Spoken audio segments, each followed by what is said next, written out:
L'adolescence. Pour nous, c'est l'âge de la crise, le temps du doute, de la rébellion, des conflits avec les parents, des angoisses existentielles, une tempête hormonale et psychologique que nous considérons comme une étape naturelle, presque inévitable, de la vie humaine. Mais si cette crise n'était pas naturelle du tout, si elle n'était qu'une invention de notre propre culture, c'est avec cette question explosive qu'une jeune femme de 23 ans, audacieuse et brillante, s'embarque en 1925 pour l'un des voyages les plus célèbres de l'histoire de l'anthropologie. Sa mission n'est pas seulement de découvrir un monde lointain, mais de ramener une leçon, un miroir critique à sa propre société, l'Amérique puritaine des années 1920. Cette aventurière, élève de Franz Boas, c'est Margaret Mead.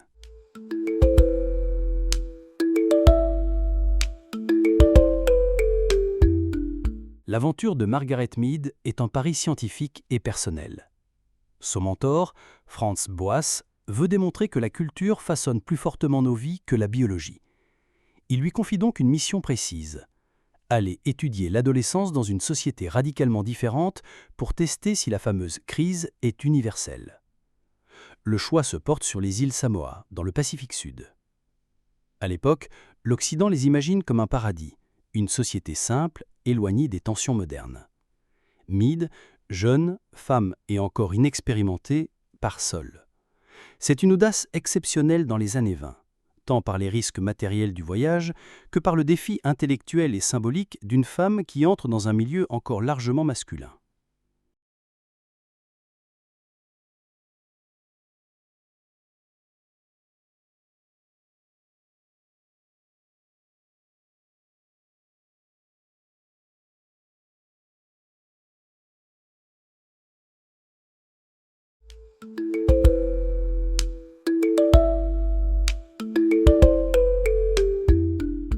Ce que Mead rapporte dans son livre Coming of Age in Samoa, 1928, va bouleverser l'Amérique. Elle y décrit une société où l'adolescence n'est pas un âge de crise, mais au contraire la période la plus facile et la plus agréable de la vie. Pourquoi ? Parce que la société samoane diffère radicalement de la société américaine. La vie quotidienne est moins compétitive, moins stressante. La famille est élargie. Les enfants sont pris en charge par de nombreux adultes, ce qui dilue les tensions père-mère-enfant typiques de l'Occident. Et surtout, la sexualité est vécue de manière plus libre. Les jeunes filles passent d'un partenaire à l'autre sans drame, et la jalousie est rare. Pour Mead, le contraste est saisissant. Ce que nous appelons crise de l'adolescence n'est pas un destin biologique, mais un produit culturel.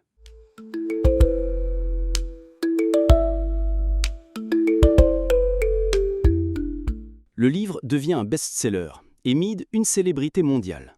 Elle réussit sa mission, utiliser l'anthropologie comme outil de critique sociale, contre le puritanisme sexuel et familial américain. Mais 50 ans plus tard, en 1983, le mythe vacille. L'anthropologue Derek Freeman publie un ouvrage accusant Mead de s'être trompé.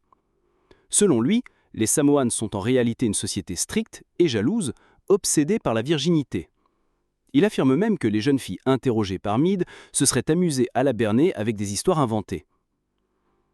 Le scandale est énorme. L'icône progressiste est présentée comme naïve et l'anthropologie relativiste comme une illusion. Ce débat dépasse les cercles académiques.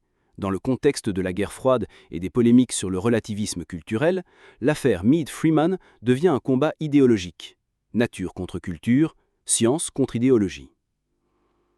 Mais depuis, les recherches ont nuancé ce duel. Freeman lui-même a interrogé surtout des hommes d'autorité, souvent chrétiens et conservateurs, qui lui ont livré la vision officielle et idéalisée de la société.